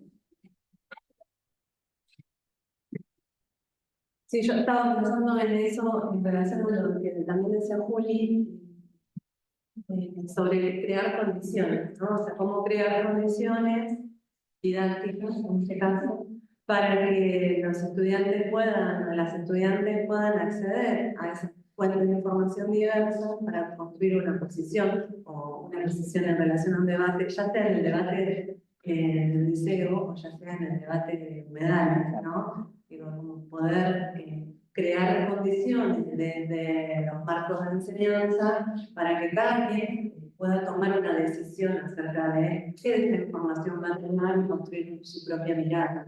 Parece que eso dice mucho sobre la enseñanza, ¿no? No es esta idea verticalista de enseñar. A mí me gustaría recuperar lo que plantea Inés, porque ahí hay un desafío, ¿no? Cuando yo decía al principio de generarnos este espacio profesional sobre qué docente queremos ser, ahí hay todo un desafío, me parece a mí, de correr, de varias veces corrernos de ese lugar en el que hemos aprendido desde nuestra escolaridad, en el que se posiciona un docente, y es como ese lugar que nos sale de alguna manera, y también hay algunos trabajos sobre el miedo a abandonar ese lugar del saber, pero bueno, me parece que esto cruzó los tres, porque en Malena dijeron algo así, ¿no? En mis apuntes, cuando se generan condiciones de enseñanza, los estudiantes construyen conocimiento, construyen ciudadanía, creo que le dijiste vos. ¿No? Agustina y Eric daban cuenta de cómo no podemos hacer proselitismo en la escuela, pero el debate permitió esa discusión política, ¿no? Y Nadia decía recién que algo también bien interesante, de dar herramientas para construir y disputar sentido. Me parece que cualquiera de las tres frases que cruzaron las exposiciones nos hacen pensar en qué lugar como docentes nos queremos posicionar o nos posicionamos en nuestras clases y corrernos de ese lugar, que algunos dicen de esa zona de confort que nos da cierta seguridad como docente indicador, pero en este posicionamiento de buscar que la enseñanza es un acto político, es el otro lugar el que nos genera temores, desafíos, pero es el que habilita estas otras construcciones. Vos sabés que habrá que decir lo de temor, yo no sé si lo dije, yo ya no sé ni.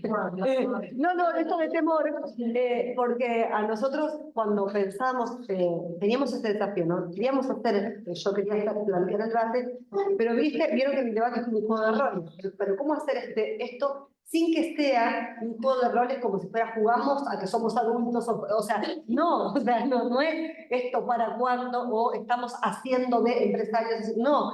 Pensar, digamos, cómo pensar esos sujetos sociales, cómo pensar esos distintos actores en términos de conflicto, pero para que aparezcan las voces de ellos, eso es lo que quería decir, para que construyan ellos, no pensando como si fueran la barriga, o como, digamos, no, ellos. Entonces, eso era un re desafío y era un temor, porque, el temor a que salimos de la zona de confort, temor a cuando están produciendo y están construyendo y están pensando, bueno, ahí también hay que agarrarse y aguantarse lo que viene, a ver qué es lo que viene.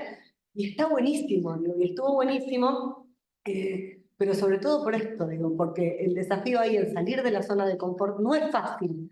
Digo, cuando después sale todo bien y cogemos la experiencia y la queremos socializar y compartir, está todo bien. Pero en ese momento, viste, muchas preguntas.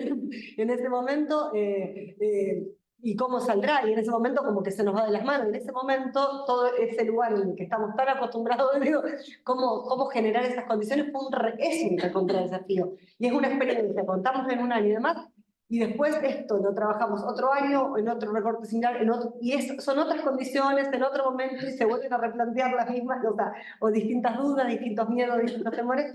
Pero bueno, creo que ahí también está el desafío nuestro. Pero nada, eso, perdón. Sí. No, yo quería retomar mucho el debate sobre el rol del docente, porque, bueno, salió eso, está buenísimo. Y me parece que, o sea, el tema en el aula, me parece a mí, es cómo generar una instancia democrática para que todo el mundo pueda decir lo que piensa, sin sentir que eso invalida su palabra. Inclusive el docente. Para mí el docente que no dice lo que piensa le miente al estudiante.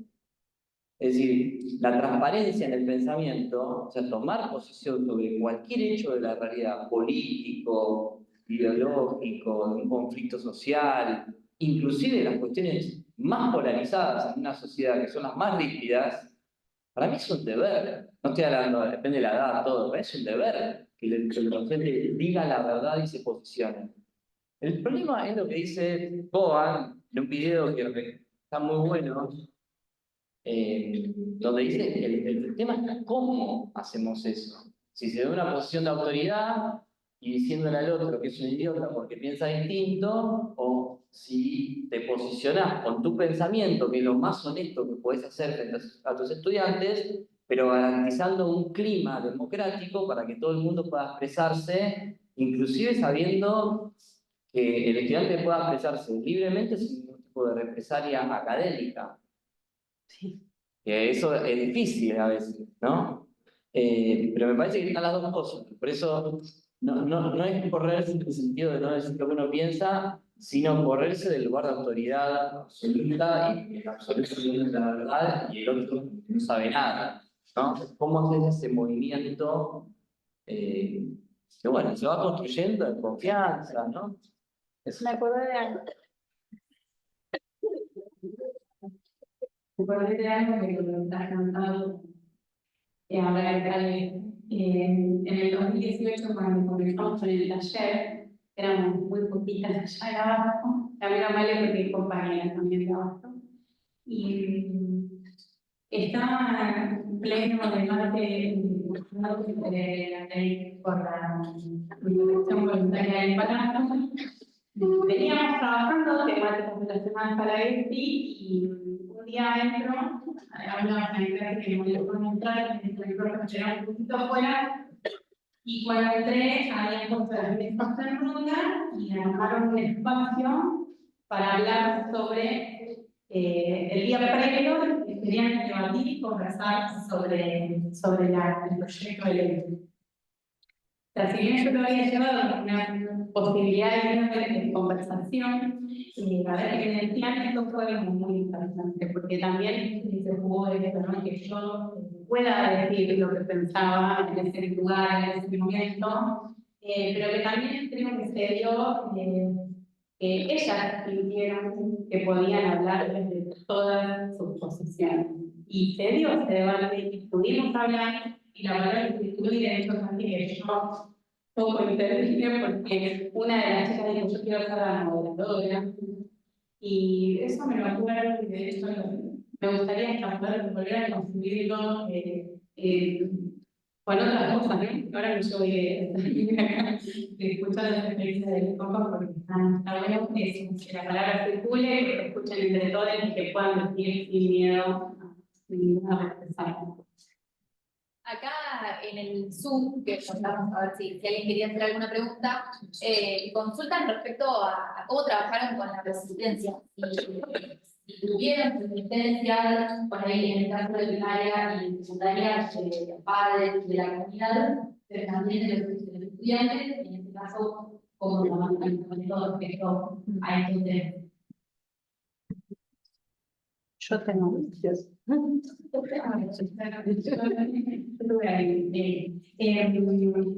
bueno, yo viendo las actividades en función de al principio y fueron a esto que se cayó en el primer año.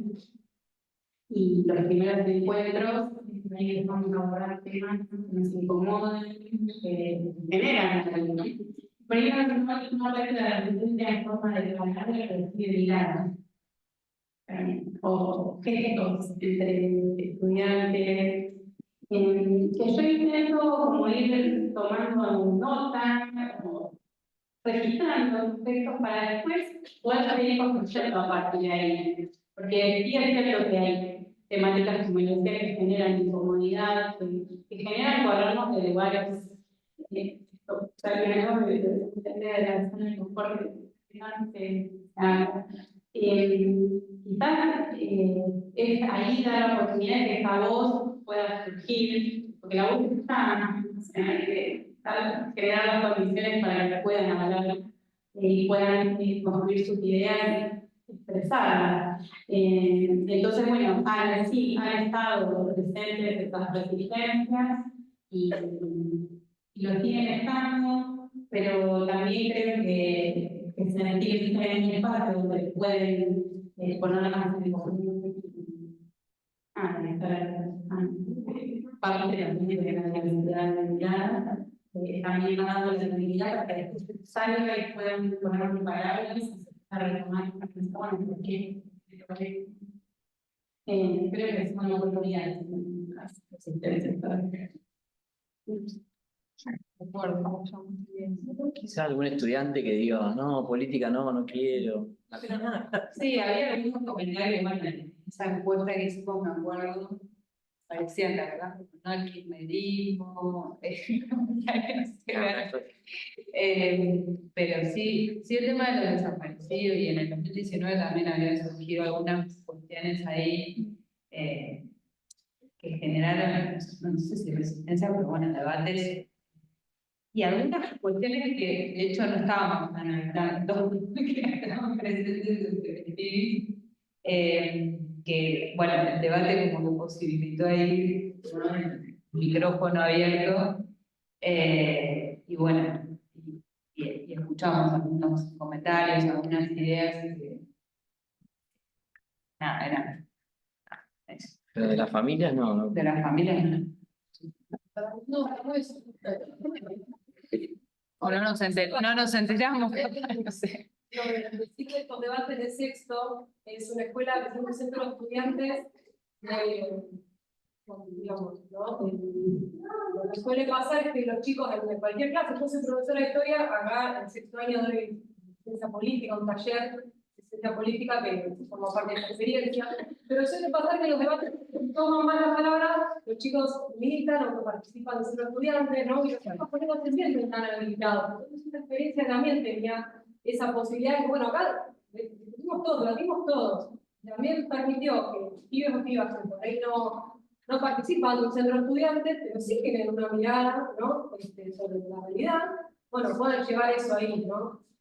Y algo que me parece, bueno, el título de la actividad, que me parece buenísimo, que lo que fue saliendo, ¿no?, es como que está el tema del conflicto como presente, el debate, la disputa, y es justamente, bueno, utilizar un poco la actividad o ser consciente de que estamos atravesados por los políticos. Esto que decía un poco el Tano, si yo no digo lo que pienso, después lo vuelvo en mi evaluación. Es lo que, ¿no?, vemos hasta la teoría de la reproducción para acá, ¿no? Como uno también, lo que elige para enseñar, lo que transmite, cómo evalúa, hay decisiones políticas. Entonces uno puede ser consciente de eso y ser honesto con eso. En la clase me parece que es todo lo contrario a adoctrinar, ¿no? Es decir, bueno, obviamente si vos planteas un debate y lo primero que haces es dar tu posición y medio matás el debate, ¿no? Me parece que esto, no dejar afuera lo que somos, lo que pensamos, sino, bueno, ser honestas y honestos con eso. Pero nada, me encantó que estuvo como lo político, lo vi en esas palabras, en lo que rescato, porque parece que está de eso, también. El aula es un lugar de disputa, donde un poquito de un ajeno, y donde tenemos que dar el debate. y atraviesan a la sociedad. Si no, somos como una isla fuera de todo lo que pasa. A nosotros, en cuanto a las resistencias, no, en las familias del resto de la comunidad educativa, no. Y sí, digo, tomando lo previo que decías, me había quedado pensando en esto de, bueno, también el desafío de cómo el tratando de la autoridad y demás, bueno, es por ahí también, ¿no? Cuando uno piensa en la enseñanza, también piensa cómo construir esta autoridad pedagógica desde desde la confianza, desde el vínculo, desde el lazo pedagógico, desde esta escuela que hace lazo, de pensar que no sea un eslogan como posibilidad, la escuela como posibilidad, que sea el lugar donde se nos aloje y que en esta situación, cuando vos presentás un estudio de caso y cuando aparece el conflicto, la disputa de sentidos, el debate, que aparezca para poder ser políticamente incorrectos, que ellos puedan decir lo que quieran, lo que deseen, lo que construyan, sin sentir que hay una mirada, o sea, que hay algo que tendrían que decir, ¿sí? Que se corran un poco de ahí, que puedan de verdad construir ahora. Si ellos pueden decir lo que están pensando, si ellos pueden argumentar lo que están pensando, sin sentirse juzgados, sin saber, aunque sepan, digo, o aunque anticipen lo que piensan, o lo que saben, la posición del docente, porque me parece lo más honesto, comparto con el Tano hasta las comas, digamos, pero es esto, es lo que dice Inés, es que conozca, digo, hay una decisión política desde el momento que estás, qué recorte estás eligiendo, cuál es la situación, qué decisiones estás, digo, ahí aparecen las decisiones. No porque uno plantee su posición cuando inicia un debate y mata el debate. No, todo lo contrario. Ahora, si somos honestos, si somos transparentes, sí, pero a la vez generando esas condiciones, buscando la forma de generar esas condiciones para que ellos puedan decir lo que sientan, lo que quieren, lo que creen, porque hay un vínculo, porque hay lazos que los permitan, y una escuela que los aloje, me parece que está buenísimo, y que es por ahí, digamos, el marco, digo, que las resistencias puedan aparecer y darle lugar a esa resistencia, digamos, y que se construya a partir de esa. Pero nosotros siempre tuvimos eso, en el aula, los pibes y alojados para poder hablar sin problema. Entonces, digamos, es para adelante, no hay una resistencia que obture, sino que posibilita.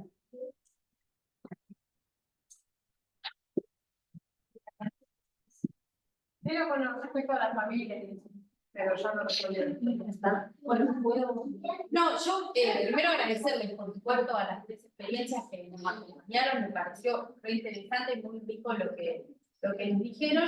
Y algo que también se viene discutiendo mucho en términos más curriculares tiene que ver con pensar la centralidad de la enseñanza. Digamos, todos los criterios de la provincia de Buenos Aires que se están revisando tienen esa prioridad, ¿no? Pero también poder pensar que la centralidad de la enseñanza no necesariamente tiene que ser la centralidad del docente, su modo de pensar, su modo de ver las cosas, y también pensar la enseñanza como una tarea compartida, como bueno, lo pudieron expresar acá también, ¿no? Y ahí también al pensar también en la diversidad, digamos, de personas pensando en las propuestas de enseñanza, también la diversidad de estrategias que se pueden poner en juego para recolectar, digamos, las distintas voces, los distintos posicionamientos que portan nuestros estudiantes. Y con eso, no sé, la pregunta es ¿con eso cómo lo trabajan? Digamos, ¿cómo piensan la propuesta de enseñanza entre ustedes y cómo piensan también en abordarse, ¿no?, ante las miradas distintas de los estudiantes? Digamos, esas voces, digamos, esas respuestas que a veces uno no espera que aparezcan, pero bueno, son los modos de pensar que también tenemos que habilitar y dar lugar, porque si no es el discurso de la democracia, el discurso de la heterogeneidad que no lo hacemos casi, ¿no? Acabadamente, ¿no? Siempre lo hacemos parte.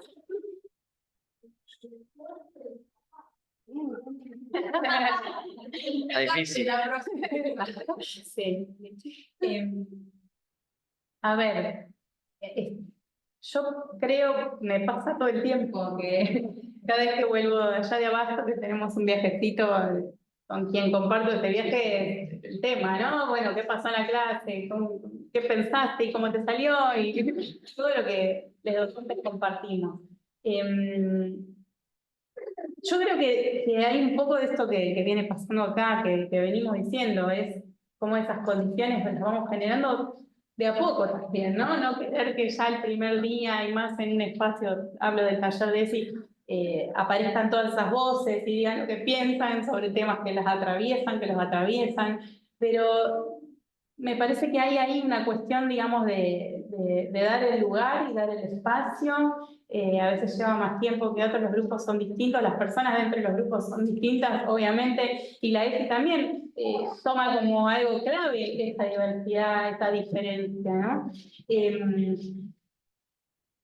En particular, bueno, también estoy en 2 materias de segundo que un poco aparecen otras cuestiones, ¿no? Cultura, comunicación y educación, ponemos en juego también lo que les estoy diciendo de los sentidos, que se construyen, por ejemplo, desde los medios de comunicación, y ahí vienen también un montón de miradas, de opiniones, de historias construidas, desde los lugares que ocupan, pero también desde los barrios, o sea, ahí como es muy amplio y creo que con el correr del tiempo de alguna forma vamos aprendiendo a llegar y saber que ahí van a suceder situaciones que no siempre vamos a tener enseguida la respuesta, ¿no? Muchas veces me he encontrado diciéndole, bueno, sobre esto me gustaría poder leer un poco más para poder acompañarte, y lo hago, y está bien, y creo que también eso, en formación docente, dar espacio para que ellos, cuando se encuentren en una situación así, también puedan decir, bueno, como docente no la sé toda,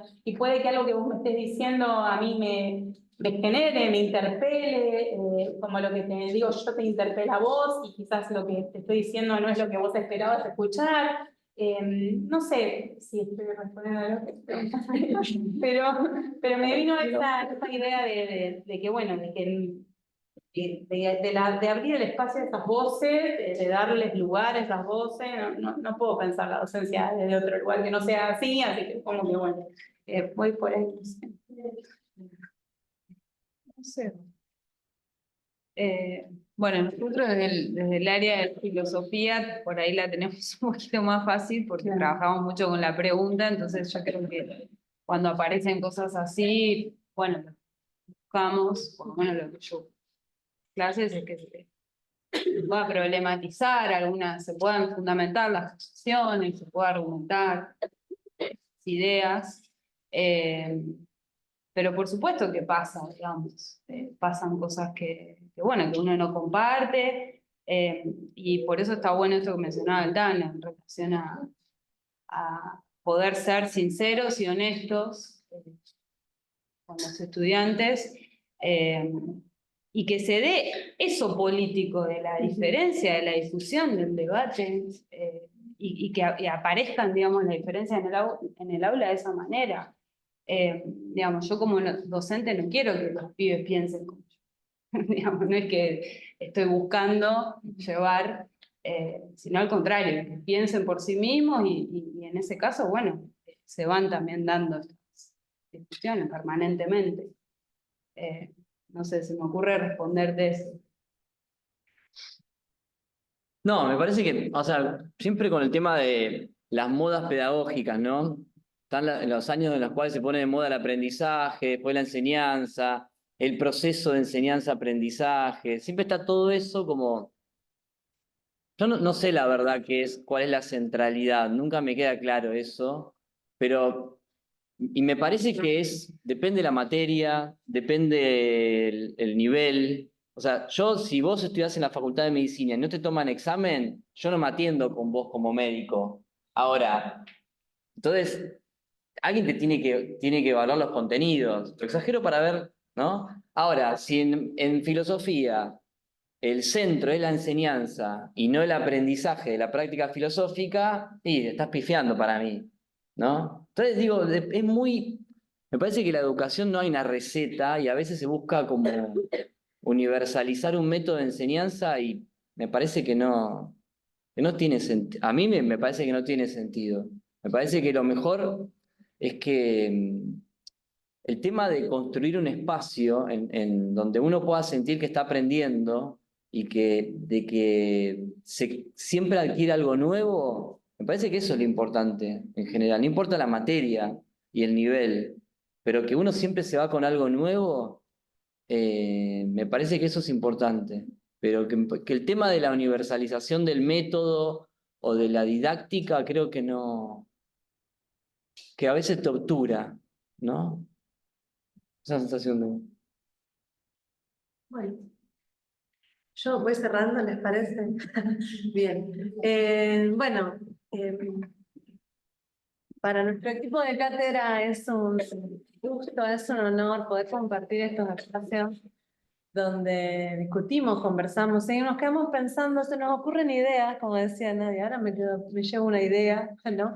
Digo, me parece que de eso justamente se trata, esta idea de pensar que somos una comunidad académica, ¿no? La idea de comunidad me parece una idea muy fuerte y bonita también, ¿no? Y en el sentido de que, bueno, no es cada maestrito con su librito, como en muchos casos se dice, sino, bueno, entre todos nos enriquecemos, así que está bueno también tener estos espacios de diálogo, de intercambio, de compartir experiencia, de quedarnos pensando a ver por qué hicieron esto o por qué no lo hicieron, ¿no? Cómo estamos pensando la enseñanza. Nosotras desde didáctica sí ponemos el centro en la enseñanza porque la entendemos como una responsabilidad de la educación. Así que vamos a seguir promoviendo estos espacios. Les agradecemos a todas las que están aquí presentes y a los compañeros y las compañeras que se sumaron a esta experiencia y nos veremos en otro panel. Gracias.